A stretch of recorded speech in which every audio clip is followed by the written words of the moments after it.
Aujourd'hui, étudions la parole de Dieu avec le sermon intitulé « Notre relation avec Dieu ». N'est-il pas écrit dans la Bible qu'aucune des créatures dans ce monde n'a été créée sans la volonté de Dieu?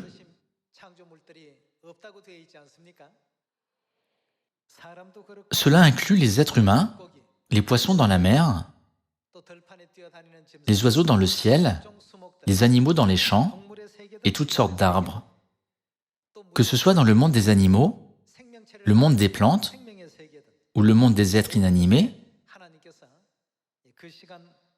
Dieu les a créés et les a mis dans des endroits spécifiques, dans des positions spécifiques et à des moments spécifiques pour des raisons spécifiques. En d'autres termes, rien n'existe dans le monde par hasard. Notre relation avec Dieu, notre relation avec les gens autour de nous et notre relation avec la nature que Dieu a créée sont toutes connectées par un réseau invisible. Cela veut dire que tout a une relation les uns avec les autres. Notre relation avec Dieu n'est pas une relation ordinaire. Bien que nous ayons été un groupe d'anges qui ont péché dans le ciel, sans comprendre la volonté de Dieu, et qui ont été expulsés sur cette terre, nous connaissons maintenant les mystères de Dieu parce qu'il nous a accordé une réalisation divine. Dieu a ouvert le chemin glorieux pour que nous retournions dans notre pays céleste et a établi une relation très importante avec nous. Quel genre de relation avons-nous avec Dieu? Dieu nous fait savoir que nous sommes ses enfants. Nous étions à l'origine des enfants de père et mère dans le royaume des cieux. Puisque nous avons une relation si étroite avec Dieu, que ressentent tous les êtres spirituels du ciel à notre égard? Ils nous envient tous. Pour le sermon que je transmets aujourd'hui, intitulé « Notre relation avec Dieu », j'aimerais présenter brièvement la relation entre deux personnes, nommées Churchill et Fleming.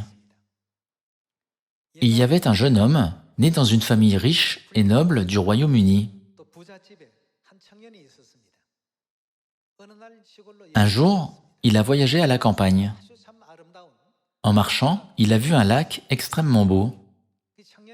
Étant fasciné par le lac, il a couru vers celui-ci.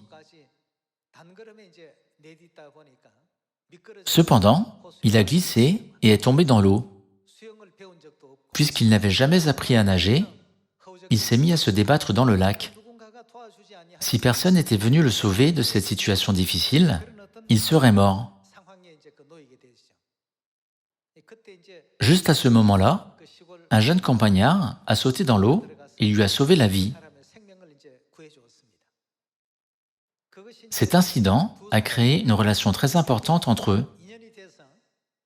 Le jeune homme a abondamment remercié le garçon d'avoir sauté dans le lac au péril de sa vie pour le sauver. Le garçon a répondu « N'importe qui aurait fait de même si quelqu'un s'était trouvé dans cette situation dangereuse. » Après une brève conversation, ils se sont dit au revoir et ont suivi leur propre chemin. 10 ans se sont écoulés depuis cet incident. Un jour, le jeune homme de la ville a pensé à ce qui s'était passé il y a 10 ans et il voulait vraiment rencontrer le garçon qui l'avait sauvé. Donc, il est retourné au village et a trouvé le garçon qui était devenu un jeune homme. Les deux hommes ont parlé de ce qui s'était passé il y a 10 ans. Il a dit au jeune homme « Je n'ai jamais oublié le jour où vous m'avez sauvé. Je ne vous remercierai jamais assez. C'est pourquoi je suis retourné à ce village pour vous trouver. » Puis il a demandé au jeune homme « Quel est votre rêve ?» Le jeune homme a répondu « Je veux devenir médecin afin de sauver beaucoup de gens. Ma famille est trop pauvre pour soutenir mes études. Cependant, je rêve de devenir médecin. » Après être rentré chez lui, le jeune homme de la ville a parlé avec son père qui était riche. Il y a 10 ans, j'ai failli me noyer en tombant dans un lac. À ce moment-là, un garçon est venu me sauver. Récemment, je suis retourné à ce village, après 10 ans, pour rencontrer de nouveau le garçon. Il est maintenant un jeune homme. Le jeune homme m'a dit que son rêve était de devenir médecin. Cependant, sa famille ne peut pas le soutenir financièrement. Puis il a demandé à son père, « Pourrais-tu l'aider » Ses parents ont décidé de subvenir aux frais de scolarité du jeune homme afin qu'il puisse étudier pour devenir médecin. Avec leur soutien pour les frais de scolarité, le jeune homme a étudié dur. Ce jeune homme était Fleming, qui est devenu le médecin qui a découvert la pénicilline. L'homme de la ville était Churchill, qui a été Premier ministre du Royaume-Uni. Voici l'histoire de la rencontre de ces deux hommes. Après un certain temps, la Seconde Guerre mondiale a éclaté. Pendant la guerre, Churchill a contracté une pneumonie avec une forte fièvre en visitant le Moyen-Orient. À l'époque, la pneumonie était considérée comme une maladie incurable. Cependant, Fleming a pu sauver Churchill avec la pénicilline qu'il avait découverte.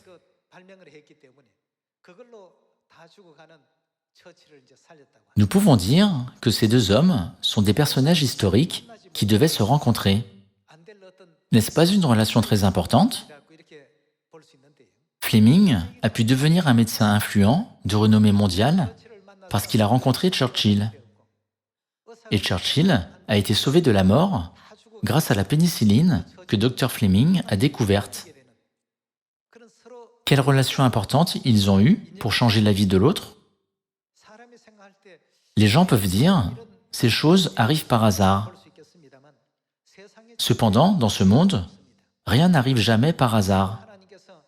Tout ce que Dieu a prévu, ne contient-il pas sa providence ? Quant à nous, nous aurions pu naître au temps du Père ou au temps du Fils. Cependant, Dieu nous a envoyés du ciel sur la terre au temps du Saint-Esprit et nous a conduits à la précieuse vérité de la Nouvelle Alliance afin que nous puissions rencontrer Dieu le Père et recevoir Dieu la Mère par lui. Le fait que nous ayons cette relation avec Dieu fait que les anges célestes nous envient. Puisque beaucoup de gens ne réalisent pas ou ne comprennent pas cette relation importante que nous avons avec Dieu, il nous enseigne par la Bible quel est le genre de vie qu'il veut que nous vivions. Voyons Jean chapitre 13, verset 4. Se leva de table, ôta ses vêtements et prit un linge dont il se ceignit. Ensuite, il versa de l'eau dans un bassin et il se mit à laver les pieds des disciples et à les essuyer avec le linge dont il était ceint. Il vint donc à Simon-Pierre, et Pierre lui dit, « Toi, Seigneur, tu me laves les pieds ?» Jésus lui répondit, « Ce que je fais, tu ne le comprends pas maintenant, mais tu le comprendras bientôt. » Pierre lui dit, « Non, jamais tu ne me laveras les pieds. » Jésus lui répondit, « Si je ne te lave, tu n'auras point de part avec moi. » Simon-Pierre lui dit, « Seigneur, non seulement les pieds, mais encore les mains et la tête. » Ici, nous pouvons voir que Jésus et Pierre ont une relation vraiment précieuse et solide.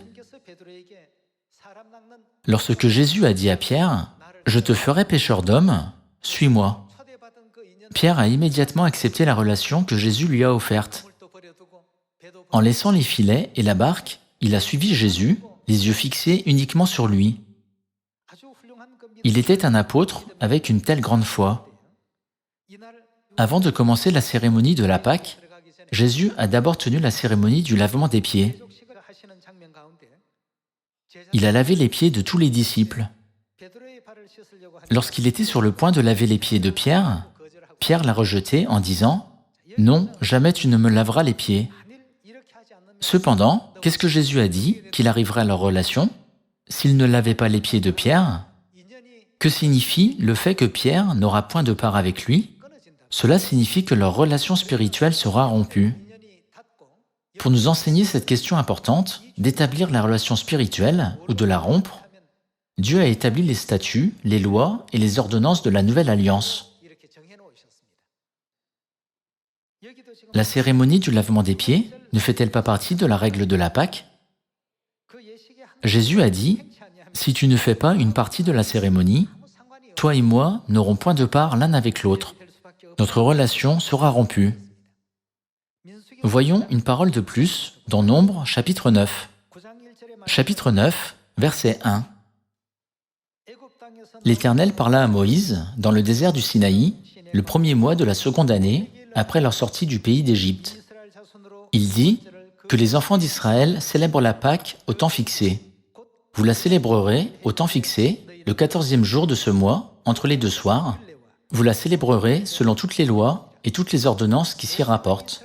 Moïse parla aux enfants d'Israël afin qu'ils célèbrent la Pâque. Et ils célébrèrent la Pâque le 14e jour du premier mois, entre les deux soirs, dans le désert du Sinaï. Les enfants d'Israël se conformèrent à tous les ordres que l'Éternel avait donnés à Moïse. Verset 6. Il y eut des hommes qui, se trouvant impurs à cause d'un mort, ne pouvaient pas célébrer la Pâque ce jour-là.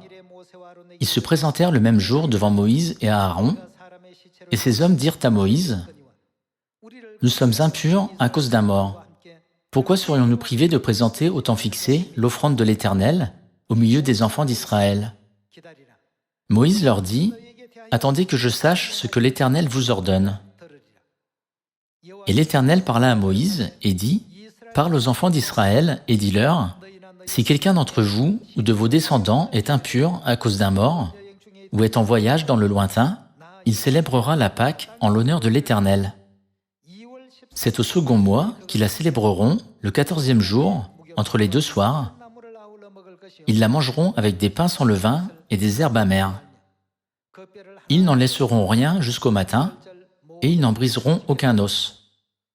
Ils la célébreront selon toutes les ordonnances de la Pâque.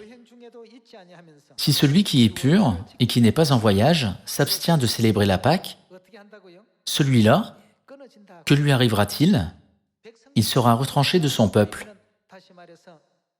Celui-là sera retranché de son peuple signifie que sa relation avec Dieu sera rompue. Notre relation avec Dieu est établie à travers les statuts, les lois et l'alliance de Dieu.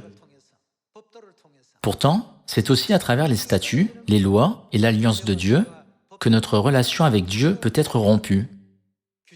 Par conséquent, il est important pour nous d'observer les statuts, les lois et les ordonnances de Dieu. Nous devons observer le jour du sabbat et nous devons célébrer la Pâque.